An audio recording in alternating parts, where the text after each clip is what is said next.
शेरविंश महर्षि। महर्षि, आप cabinet minister हैं अभी वर्तमान में, और आप उनके साथ के सहयोगी जो कुछ उत्तर प्रदेश मंत्रालय से हैं, कुछ जो कैबिनेट में बैठे हैं, और कुछ पुलिस विभाग के मंत्रालय। महर्षि, आपके श्रीमुख से कुछ आशीर्वचन महर्षि।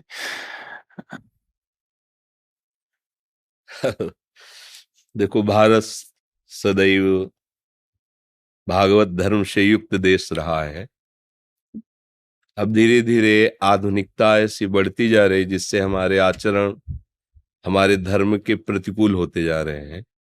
वास्तविक अध्यात्म से ही हम सुख और शांति का अनुभव कर सकते हैं।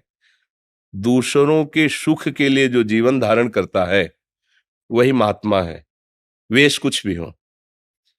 अगर वेश साधु का है और स्वार्थवश वासनाओं की पूर्ति, उसे महात्मा नहीं कहा गया।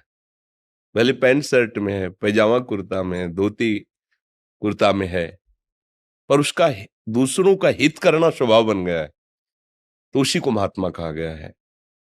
हमें चाहिए कि हमें जो भी पद भगवान की कृपा से भारत सरकार की पदवी पर जो भी पद मिला है, उससे हम समाज में शांति और सुख का विस्तार करें। वो तभी होगा जब यहां होगी। खास बात है, अगर हमारा हृदय शांत है, कैसे होगा शांत हृदय? किसी पद को पाकर, किसी संपत्ति को पाकर, सम्मान प्राप्त करके मन शांत नहीं होता, भय और अशांति से युक्त होता है। कहीं पद छूट न जाए और कहीं विरोध भावना प्रकट हो जाए। इसका मतलब शांति का कुछ और स्वरूप है। तो भगवान श्री कृष्णचंद्र जो कह रहे हैं कि श्रद्धावान लभते ज्ञानम तत्परा संयतेन्द्रियः ज्ञानम लब्ध्वा पराम शांति मचिरेणाधिगच्छति। शांति का स्वरूप है, अगर ज्ञान प्राप्त हो जाए तो शांत हो जाएगा, उसकी वृत्तियां निर्मल हो जाएंगी। तो ये नहीं कि ज्ञान प्राप्त करने के लिए उसे साधु वेश धारण करना पड़ेगा। महाराज चक्रवर्ती सम्राट अम्बरीश जी परम ज्ञानी, परम भगवान के भक्त, तो सम्राट पद से तो फिर छोटा ही सब पद होता है।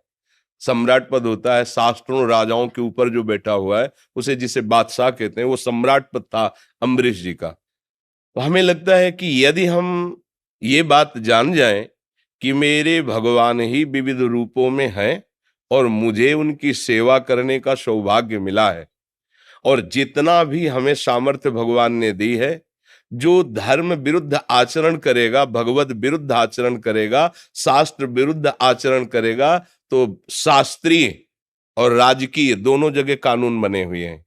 राजकीय विधान में भी कानून है और हमारे शास्त्रीय विधान में भी नरक आदि का प्राविधान है। तो इसलिए हमारी सामर्थ्य के अनुसार अधर्माचरण करने वाले, शास्त्र विरुद्ध आचरण करने वाले, भगवत विरुद्ध, धर्म विरुद्ध आचरण करने वाले को दंड मिलना, और शास्त्र और धर्म के अनुकूल चलने वाले को सहयोग मिलना, निर्बलों की सहायता करना, किसी भी प्रलोभन में आकर अपने धर्म का त्याग न करना।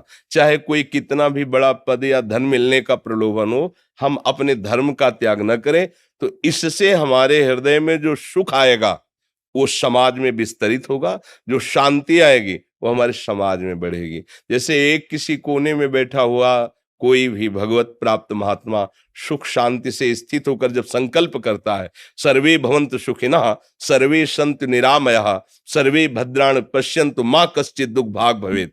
तो जैसे दीपक है, उसका जितना प्रकाश है उतना अंधकार नष्ट होगा, ऐसे उस महात्मा का जितना प्रकाश है उतने जीवों का अंधकार नष्ट होगा।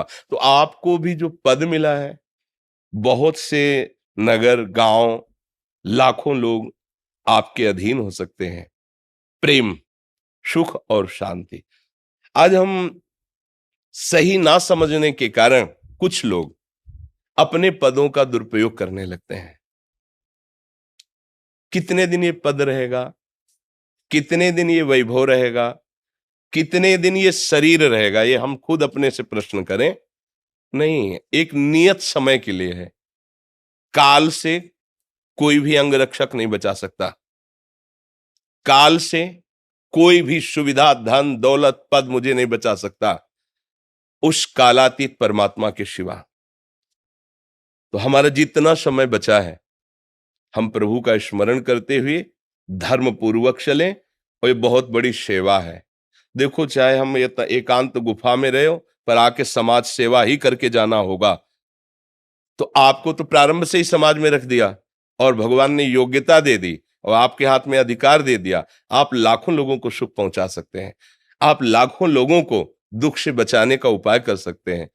तो हमारी प्रार्थना है, जो भगवान ने आपको पद दिया है, ईमानदारी से सत्य को साक्षी रखकर आप उस पद पर चलिए और भगवत स्मरण करते रहिए। तो ये जन्म भी आनंद और सम्मान पूर्वक कटा और हम भगवान के पास जाकर भी उनका प्यार दुलार प्राप्त करेंगे। ये जगत का जितना भी स्वरूप है, ये प्रतिपल एक रस नहीं रह सकता, ये परिवर्तनशील है। आप देख रहे हैं, एक समय आपकी बाल्यावस्था थी, अनजाने में जान ही नहीं पाए, जवानी आ गई और जवानी कब गई पता ही नहीं चला और शरीर शिथिलता और बुढ़ापा की तरफ। तो आगे वाली भी की तो सोच लें, उस दशा का नाम है मृत्यु।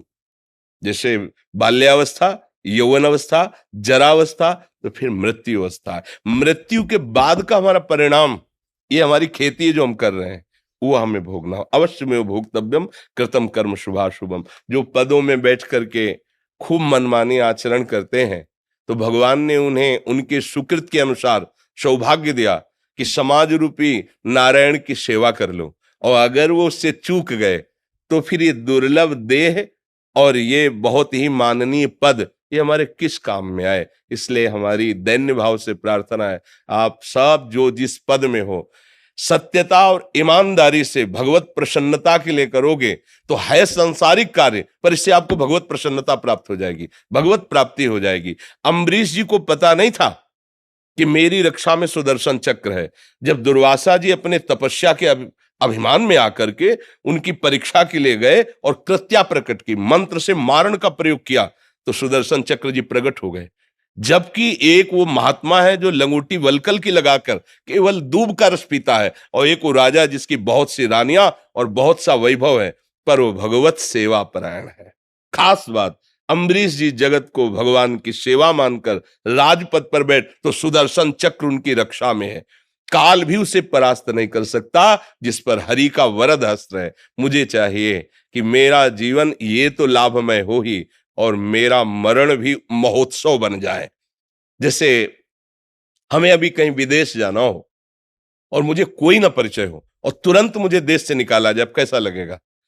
और अगर मुझे पास दे दिया गया है और वहां व्यवस्था कर दी गई, फिर देश से किया जाए तो कैसा लगेगा? दोनों बातों को देखो। ऐसे ही ये देश हमें कमाई के लिए मिला है क्या? सत्कर्म की कमाई करके, भजन की कमाई करके हम भगवत धाम पर अपना अधिकार प्राप्त करें, भगवान की नित्य सेवा में पहुंचे। आजकल जो बहुत मानसिकता बिगड़ रही है, बेविचार, मदिरापान, मांस खाना, इन किन प्रकार किसी भी हिंसा के द्वारा, अधर्माचरण के द्वारा सुख भोग करना और धन कमाना बहुत गलत है।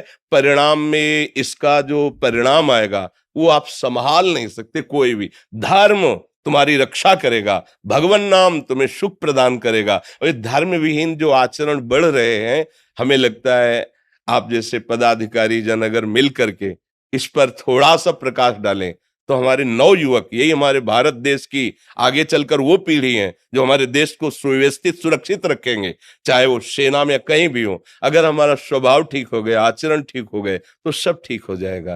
इसलिए हमारी प्रार्थना है, नाम जप कीजिए और सबको भगवत सेवा की भावना से सुख दीजिए। आपको जो पद मिला है वो जीवन सार्थक हो जाएगा।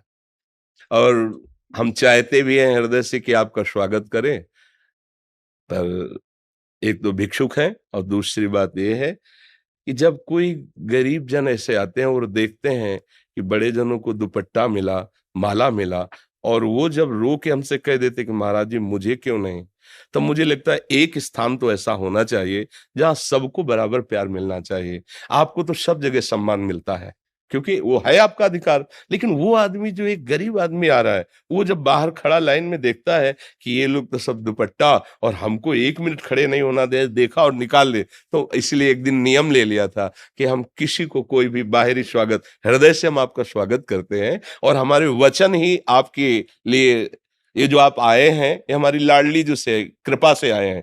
श्री राधिका कृपा बिन सबके मनन अगम्य। जब हनुमान जी का दर्शन विभीषण जी कर रहे हैं तब उन्होंने कहा प्रभु मैं समझ गया कि आज मेरे श्री राम की मेरे ऊपर कृपा है। जो प्रभु मोहि अनुग्रह कीन्हा तो तुम आई दरस हठ देना।